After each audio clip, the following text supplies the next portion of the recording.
இந்திய மருத்துவ சங்கத்திலிருந்து மக்களுடைய நல்வாழ்வுக்காக ஒளிபரப்பப்படும் ஒரு நிகழ்ச்சி. நீங்க கேட்கலாம், மக்கள் தான் நல்லா இருக்காங்களா, எதுக்கு அவங்களுக்கு மக்களுக்கு நல்வாழ்வுக்கு செய்யணும்னு சொல்லி. இல்லை, இன்னைக்கு இந்தியாவில் வந்து 2 வகை பெரிய டிசீஸ் இருக்கு. ஒன்று கம்யூனிகபிள் டிசீஸ், தொற்றக்கூடியது.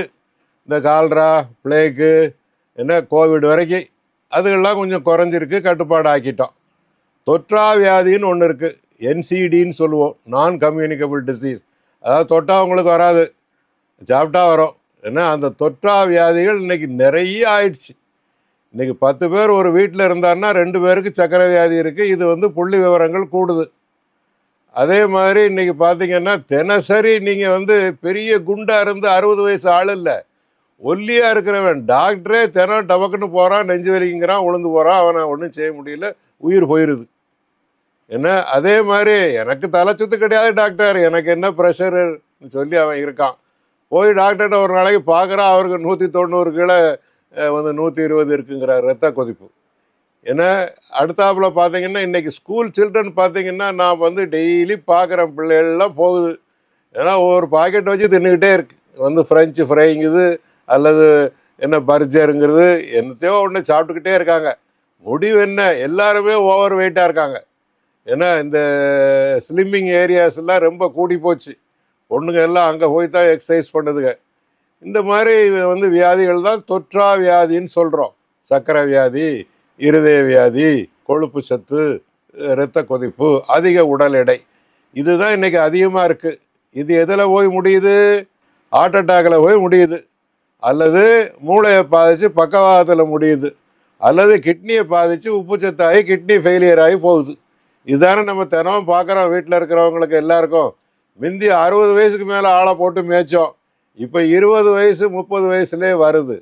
காரணம், வந்து குழந்தை வயிற்றில் இருக்கும் பொழுதே தாய் சாப்பிடும் உணவை பொறுத்து தான் அந்த குழந்தையின் எடை வருகிறது.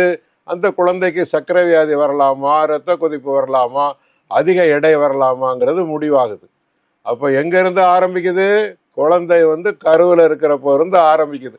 அப்போ இது எல்லா மக்களும் தெரிஞ்சுக்கிடக்கூடிய ஒரு விஷயம். சரி டாக்டர், இவ்வளோ விஷயம் சொல்கிறீங்களே, வந்து வெயிட் இருக்குது, ப்ரெஷர் அது சொல்கிறீங்களே, இதை எப்படித்தான் தடுத்துக்கிடுறது? இதுக்கு ஒரு 3 விஷயந்தான் இருக்குது. இந்த 3 விஷயத்த நாம் ஒரு டாக்டர்கிட்டே போக வேண்டியதில்லை, நாமளே செய்யலாம். முதல்ல உணவு. நான் வாயின்னு சொல்லுவேன் எங்கள் நோயாளிகள்கிட்டெல்லாம். வாயினால தான் மனுஷன் கெடுறான். ஒன்று பேசிடுறான், என்னத்தையாவது பேசி மாட்டிக்கிடுவான், இல்லை சாப்பிட்டு மாட்டிக்கிடுவான். இன்றைக்கி சாப்பாடு தான் நம்மளை பொறுத்த அளவுக்கு ரொம்ப முக்கியமான ஒரு விஷயம். என்ன டாக்டர், மனுஷன் இருக்கிறதே சாப்பிட்றது தானே. நான் கூட அம்மாக்கள்கிட்டலாம் சொல்லுவேன், பழைய பழமொழி வந்து தாய் தகப்பன் புருஷன் பிள்ளைகளுக்கு சோறு போடலைன்னா பாவம், இன்னைக்கு போட்டின்னா பாவம். அதான் இன்னைக்கு இருக்கிற நிலவரம். ஏன் டாக்டர் இப்படி சொல்கிறீங்க, சாப்பிடாம எப்படி இருக்கிறது? ரைட்டு, ஒரு மனுஷனுக்கு இப்போ வந்து நம்ம வந்து இன்னைக்கு வந்து 100 ரூபா செலவழிக்கணும்னு வச்சுக்கோங்க. அந்த 100 ரூபாய்க்கு பதிலாக நம்ம கையில் 200 ரூபா வந்துட்டுனா எக்ஸ்ட்ரா 100 ரூபாய் செலவழிச்சிருவோம். அது மாதிரி நமக்கு தேவை வந்து 2 இட்லியாக தான் இருக்கும் நம்ம செய்கிற வேலைக்கு. ஒரு மனுஷனோ ஆணோ பெண்ணோ குழந்தைகளோ என்ன அவங்க வேலை செய்கிறாங்களோ தினசரி அதுக்கு தகுந்து தான் உணவு. நாம் அதுக்கு மீறி சாப்பிட்றப்போ அது உடலில் போய் கொழுப்பாக சேர்ந்து அதிக அளவு எடையாக ஆயிடுது. அப்போ சாப்பாடை கட்டுப்படுத்த வேண்டியது ரொம்ப முக்கியம். ஒவ்வொரு உணவுலையும் கலோரின்னு ஒன்று கொடுத்துருக்கான். இதெல்லாம் பார்க்குறது மக்களுக்கு, சாதாரண மக்களுக்கு கஷ்டமாக இருக்கும். அதனால் நான் ஒரு ஃபார்முலா வச்சுருக்கேன்.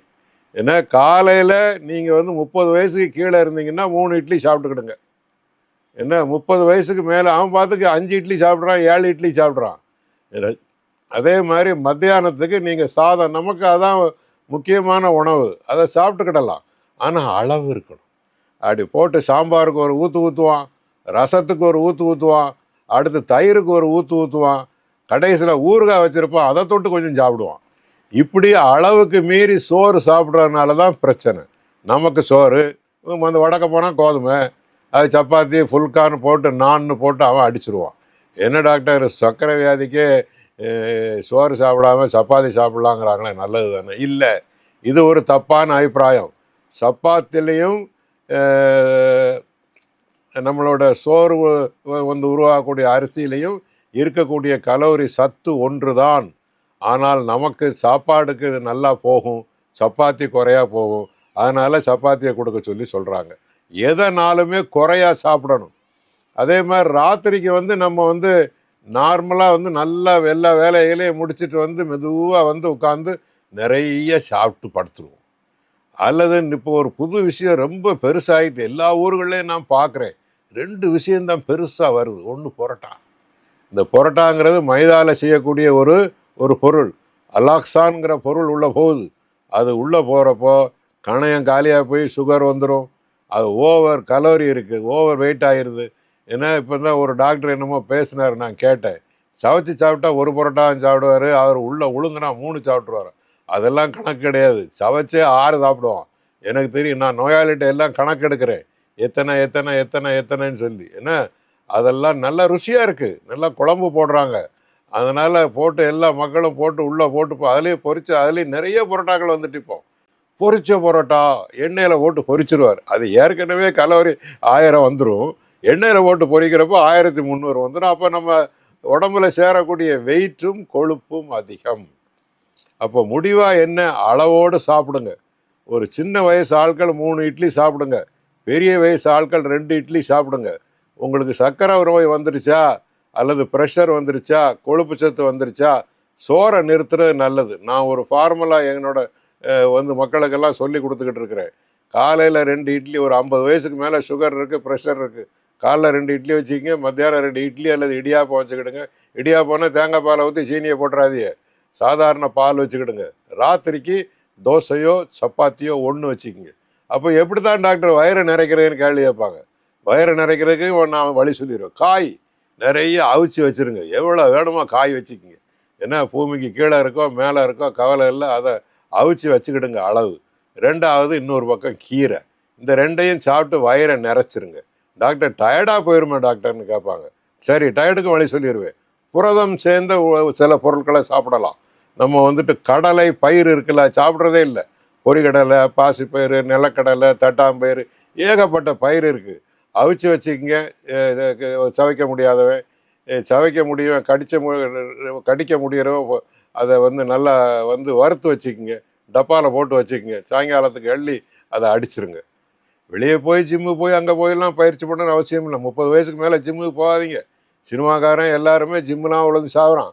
ஏன்னா ஜிம்மில் நீங்கள் பிடிச்சி தூக்குறப்போ, ஐசோமெட்ரிக் எக்ஸசைஸ் வர்றப்போ இங்கே ரத்த குழாயில் உள்ள லைனிங் வந்து அடி வாங்கிடுது, ஹார்ட் அட்டாக்கு அங்கே செத்து போயிடுறான். அதனால் அந்த ஜிம்மு விஷயம்லாம் 30க்கு கீழே தான். அதுக்கு மேலெல்லாம் விட்டுட்டு நடத்தல், உடல் அசைவு இதுகளை செய்யுங்க. 3வது ஒரு விஷயம் இருக்குது, இதோட நான் முடிச்சிடுறேன், ரொம்ப போர் அடிக்கிறேன்னு நினைக்கிறேன். அதாவது ஸ்ட்ரெஸ்ன்னு சொல்கிறோம். அந்த ஸ்ட்ரெஸ்ஸுன்னா என்ன? ஸ்ட்ரெஸ்ஸுங்கிறான், மன உளைச்சலுங்கிறான். அது எதனால் வருது? அது நான் என்ன சொல்கிறான், என் பொண்டாட்டியால் பிரச்சனை, பிள்ளைகள் பிரச்சனை கொடுக்குறான், ஃப்ரெண்டு பிரச்சனை கொடுக்குறான், பக்கத்து வீட்டுக்காரன் பிரச்சனை, எல்லா பிரச்சனையும் கொடுக்குறான். ஆனால் பிரச்சனை உங்களிடமிருந்து தான் வருகிறது என்பது என்னோட ஒரு தாழ்மையான அபிப்பிராயம். எல்லாரும் பிரச்சனை கொடுக்குறது தான் பிறந்திருக்கான் ஐயா, கடவுள் அதை தான் பிறந்து விட்டுருக்கான். அவன் கொடுக்கும் பிரச்சனையை நாம் எப்படி எடுத்துக்கொள்கிறோம் என்பதுதான் நமக்கு பிரச்சனை. என்ன பிரச்சனை கொடுத்தாலும் நீங்கள் பாசிட்டிவாக எடுத்துங்க, பார்த்துக்கலாம். என்ன, அதுக்கு ஒரு வழியை கண்டுபிடிச்சி சார்ட் அவுட் பண்ணிவிடுங்க. அப்படி எடுத்துட்டிங்கன்னா சரியாக போயிடும். தினசரி ஒரு 5 நிமிஷம் நீங்கள் வந்து ஒரு மெடிடேஷன் ஒன்று இருக்குது. எந்த கடவுள் நம்பிக்கை இருக்கோ வச்சுக்கோங்க. ஒன்றும் இல்லை, கண்ணை மூடி உட்காந்துருந்து எல்லா மைண்டில் உள்ள திங்கிங்கையும் எடுத்து விட்டுட்டு அப்படி கொஞ்சம் மூச்சை உள்ளே இழுத்து பெரிய பிராணாயாமம் தான் பண்ணணும்னு அவசியம் இல்லை. மூச்சை இழுத்து விடுங்க, ஒரு 10 செகண்ட் நிறுத்திக்கிடுங்க, மெதுவாக வெளியே விட்டுருங்க. இதை செய்யுங்க, கம்ப்ளீட்டாக சரியாக இருக்கும். 2வது, இந்த உடல் பயிற்சிகள் நம்ம பேசணும் இல்லை, உடல் அசைவுகள், அதுகளிலே நம்மளோட ஸ்ட்ரெஸ் ரொம்ப குறைஞ்சிருது. ஏன்னா ராத்திரிகளுக்கு நல்லா தூங்கணும். உட்காந்து மொபைல் ஃபோனை பார்த்துக்கிட்டே 2 மணி வரைக்கும் மேய்ச்சிக்கிட்டு ஸ்க்ரீன் டைம் அடுத்த நாளில் 10 hours ஸ்க்ரீன் டைம்னு ஃபோனில் வருது, அதை கட் பண்ணுங்க. அடுத்து டிவியை போட்டுக்கிட்டே தூங்குவான்.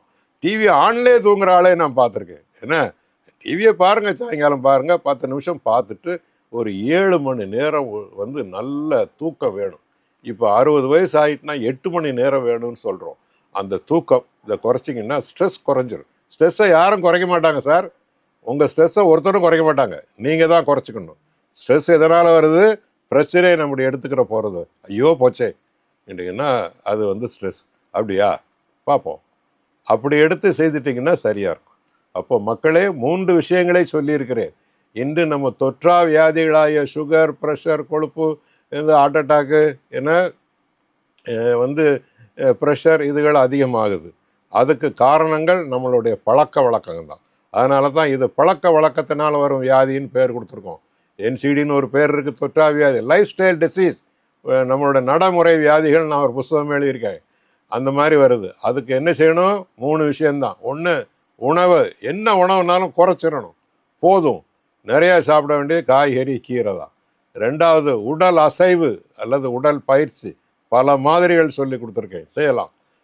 3வது, ஸ்ட்ரெஸ் வந்துக்கிட்டே இருக்கும், தினம் வருது. இப்போ அடுத்த எலெக்ஷன் வருது, யார் வர போகிறாரு, அதை பற்றி நமக்கு என்ன, யார் வந்தாலும் நம்ம சோலையை நம்ம பார்த்தா நமக்கு சாப்பாடு. அப்படி இந்த ஸ்ட்ரெஸ்ஸையும் எடுத்து விட்டிங்கன்னா இந்த வியாதிகளிலிருந்து நீங்கள் தப்பித்து நீடிய ஆயுள் வாழ்ந்து உங்களுக்கும் உங்கள் குடும்பத்திற்கும் நமது இந்தியாவுக்கும் பெருமை சேர்க்க வேண்டும் என்று வாழ்த்தி விடைபெறுகிறேன். நன்றி, வணக்கம்.